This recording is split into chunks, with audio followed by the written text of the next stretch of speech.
We're about to start working with our very last trig identities of the school year.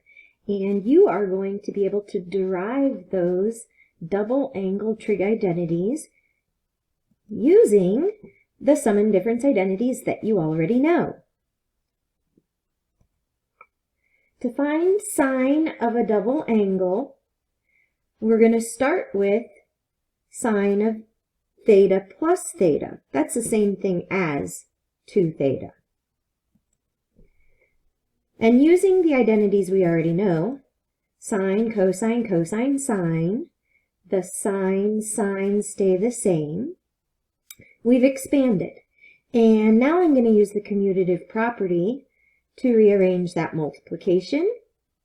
And when I do that, I can see that I have sine theta, cosine theta twice. So I will combine like terms.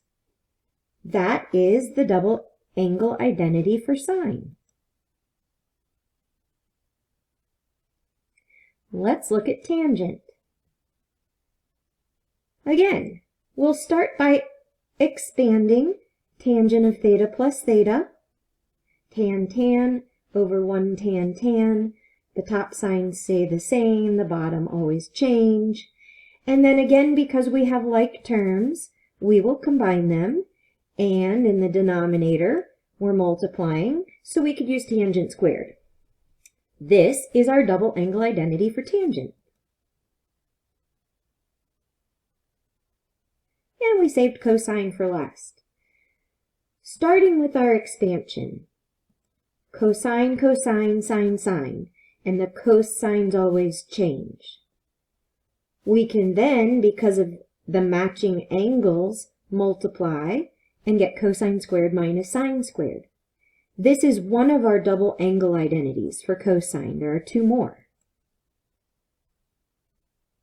The second one we can get starting with the one we just found and replacing sine squared of theta using a Pythagorean substitution. 1 minus cosine squared of theta. Now I will distribute my subtraction and combine like terms.